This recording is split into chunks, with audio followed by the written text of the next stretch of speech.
Leslie Malcolm. How are you? Anyway, guys, I think you've seen already a school bus, right? Let me cut down the music. Yes, kadali lang ha, kaya wala pa na ako na-on ang money. Akong kadali lang. Hi, Jorette. Ay, Jorette May Talaba. Sandali ha, balik muna ako. I-on ko yung ano. Okay guys, na-on ko na yung money. So, ang gawin nyo po, mag-leave muna kayo sa live. And then, balik kayo ulit. Tingnan nyo kung may harang na ba. Alam nyo ba kung ano yung harang? Yung ads na ibig kong sabihin. Sige po, Leslie at saka Joret, paki-leave muna sa live, balik lang ulit. Yan oh, may bus na sa harap ko. Yan, yellow bus. Okay, nakita nyo na? Hindi masyado makita agad kasi ang bilis eh. Ang bilis tapos bigla lang nawala. Ano lang siya. Siguro may makikita pa ako mamaya. Actually, marami pa yung mga school bus madadaanan ko kasi lalo na pag ganitong oras, going to school at saka in the afternoon naman, pauwi na ng yung mga bata, pauwi na ng bahay, galing sa eskwela. So ayun, may mga school bus na naman. So dito po sa Amerika, kailangan pag nagda-drive ka, kailangan ka talagang respeto sa bus. Kasi alam mo naman yung bus, maraming mga bata. Siyempre, pag mga bata, yung iba, murag wala pa yung buot ba. So, hindi pa nila alam kung ano yung gagawin nila. Baka biglang tatalon sa daan, ganon. So, may rules tayo dito sa Amerika. May law po tayo. Pag may madadaanan or pag may makikita kang bus sa harap mo, harap lang po. So ganito, pag yung car na yan, pag bus na yan, pag school bus yan, kailangan talaga huminto po ako. Naintindihan nyo po, huminto. Kaya kung makikita nyo yung ibang bus, hindi naman iba ba, lahat ng bus, may stop sign po sila. Para siyang shoulder nasa both sides. Sana may ganun makikita ko mamaya para alam nyo kung ano yung sinasabi ko. So yan oh, may stop sign na red at saka 'di ba ang logo ng stop is yun, nakikita naman ako yan oh, may stop, red light, red color siya tapos stop, S-T-O-P. So yan po ang logo ng stop, 'di ba? So kailangan nyo pong matuto paano yung mga rules dito kasi kung bigla ka lang kung ano mo yun, na break the law mo yun, ayun, may penalty. Kailangan kong i-research magkano kasi sobrang mahal, nasa $300, $500, $1,000. So depende po. So yung mga ganong klaseng dollars po, nasa, let's start from $300. Yung $300 na penalty, that's equivalent to 15,000 pesos. So paglalabag ka sa batas, sa road law, so for example, hindi ka nag-stop doon sa bus na may bus sa harap mo, ayun, for example, may $300 kang penalty. Tapos yung 300, yun na nga, 15,000, ang sobrang laki, di ba? So, yun na po, kung may uulitin ko kasi baka yung iba bago lang dumating sa live. So uulitin ko po, pag may makikita or may madadaanan akong bus or hindi ko pa nadaanan, nasa harap lang siya, harap ko, tapos naghinto yung bus, 'di ba? Naghinto. So pag naghinto yung bus, dapat ikaw din naghinto ka rin sa likod niya. Tapos hindi ka mag-tailgate. Tailgate ibig sabihin yung bumper to bumper ba, 'di ba? Huwag kang masyado malapit sa likod, dapat medyo malayo. So yun po. Ay, nako si Sahed andito. Hi Sahed! I give you jacket already. Yeah, it's gonna be difficult for me to speak in Tagalog because Sahed, I think he's from India. Where are you from, Sahed? Yeah.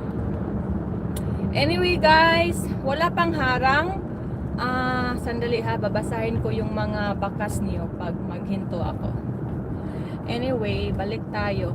Hi Joret May. balik tayo sa pinakauna. Hi, Te, sabi ni Leslie.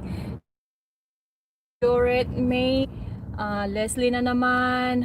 Wala pang harang, sabi ni Leslie. Balik ka ulit. Kasi na-on ko. Baka yung kanina wala pang harang kasi naka-off pa siya.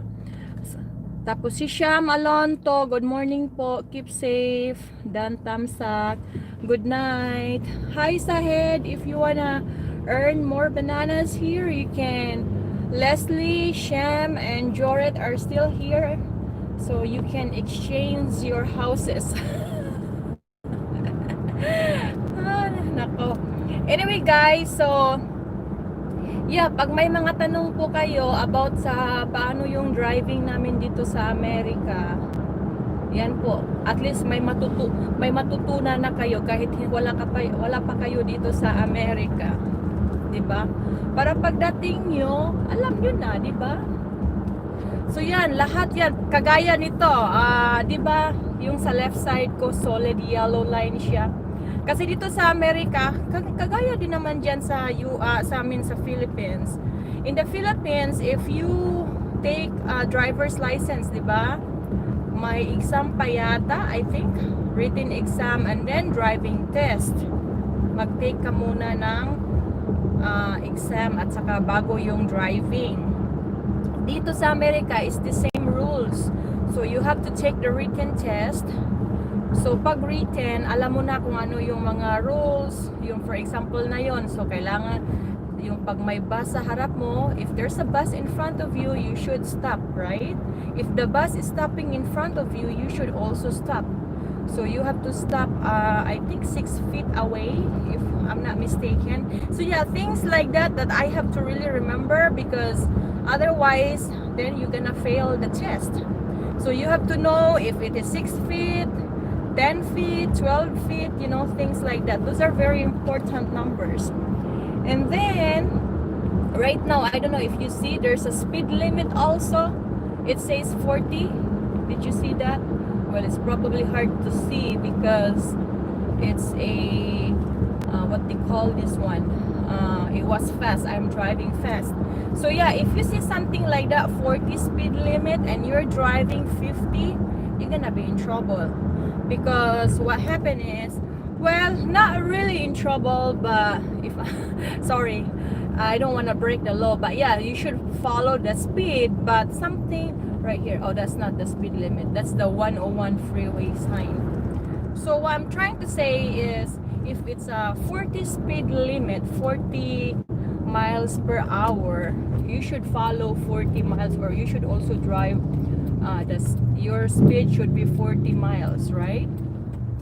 But what I'm trying to say is, if you see the other cars are driving like 45 miles per hour, you just have to drive, go with the flow. That's what it's called, go with the flow, you know what I mean?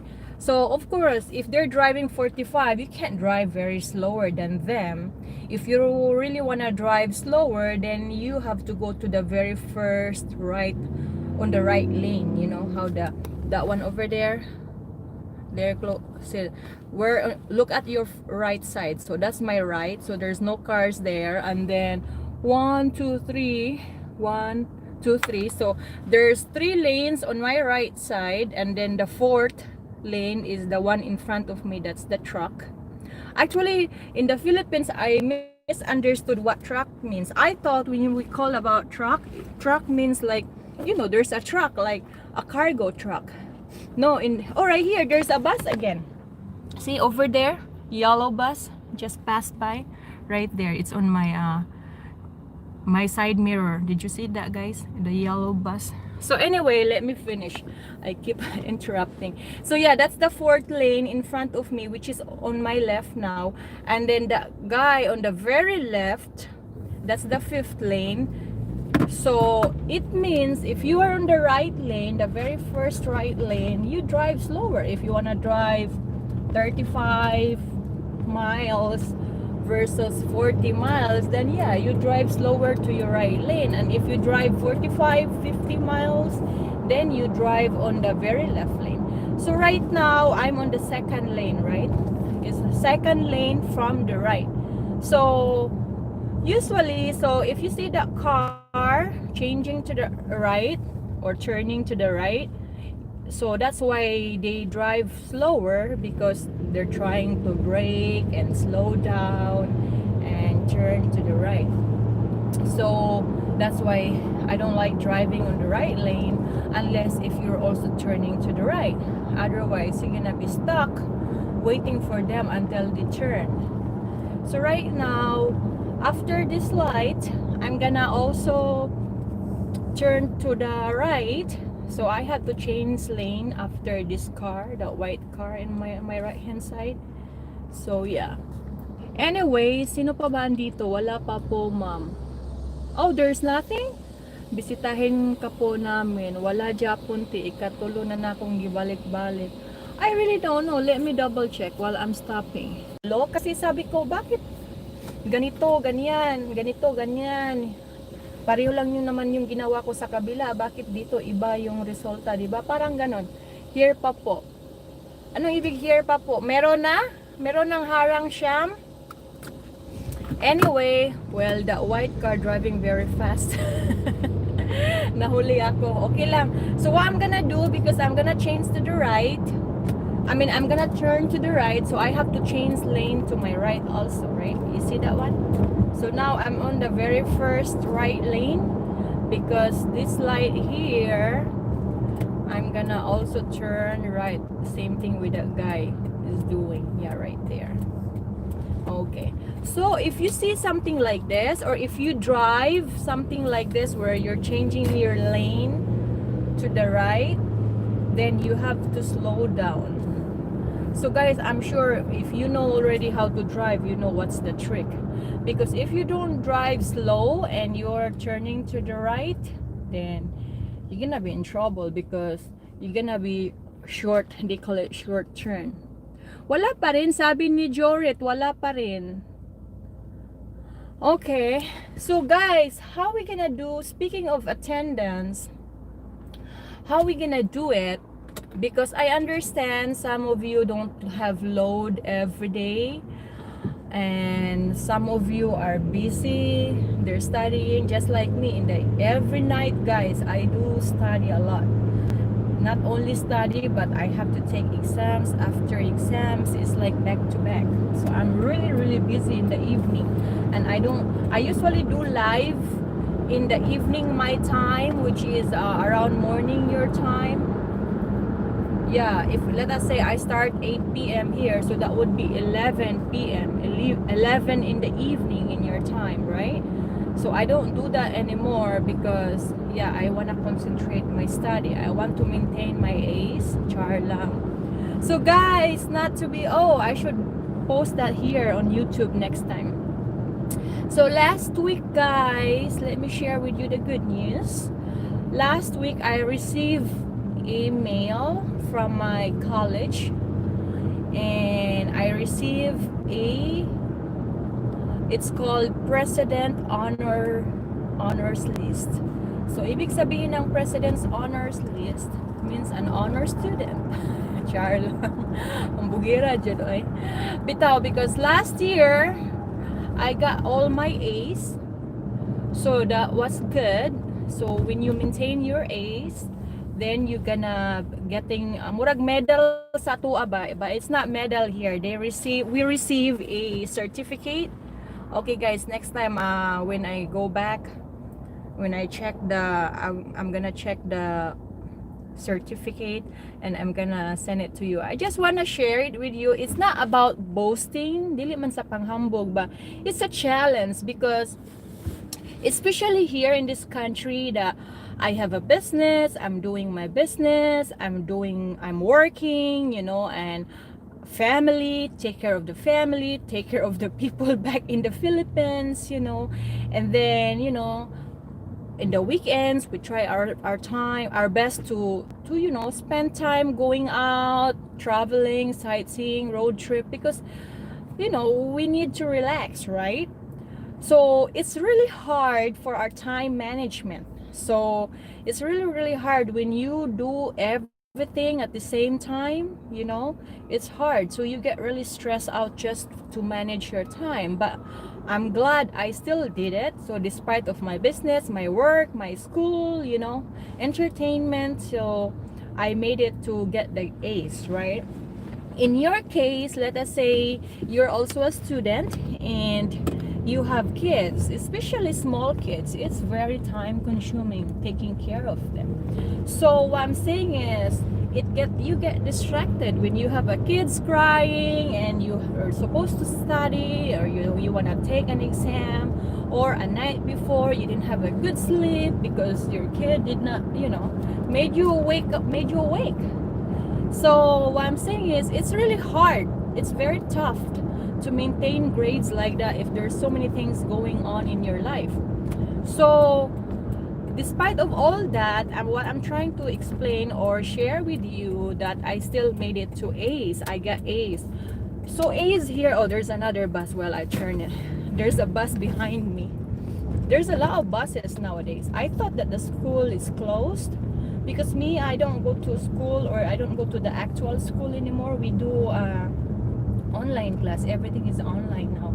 I'm very thankful that I don't need to worry about load. We have signal everywhere in this country. Look at now, I'm driving. Did you see that small golf cart right there? Yeah, did you see that on my right hand side? I just passed it. This is golf course here. So what I'm saying is, again, I think I already explained, but I keep repeating it. It's so funny because I get interrupted. I was talking about how to maintain grades, good grades like A's. So A's here is equivalent to 90 and above, right? That's A's. And then if you got B, it's letters now, right? I remember back in my college days in the Philippines, we use numbers. So here we don't use numbers, we use letters. So yeah, B is from, the bracket is from 80 to 89. And then if you're 90 and above, then you get your A's. Anyway guys, it's really difficult. It's very your brain gonna drain. Because it's not multiple choice ABCD answers, it's not true or false answer, it's not yes or no answer. Everything you have to write in essay. And even like, how do you explain the lab? Like, I have chemistry because I'm in a medical course. So it's like, how you gonna do this? You know, it's really hard to explain, especially English is our second language. So you're gonna have difficulty in doing that. But anyway, okay guys, I think that's it for today.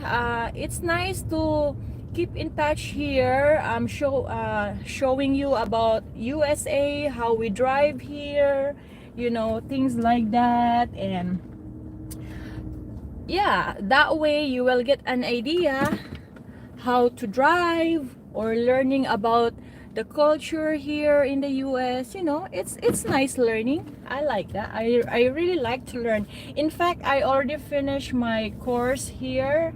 I graduated last I think that was 2016 of April, and I still wanna go back to college. That's why the more you go to school, or the more education you have, the more knowledge you will also get. So that's a good thing. Anyway guys, thank you for watching. And again, I know sometimes people get tired or get bored keep watching the same thing, that I'm always driving, because this is my life. I always drive. I always drive. I go to different places, you know, I see patients, things like that. So that keeps me busy.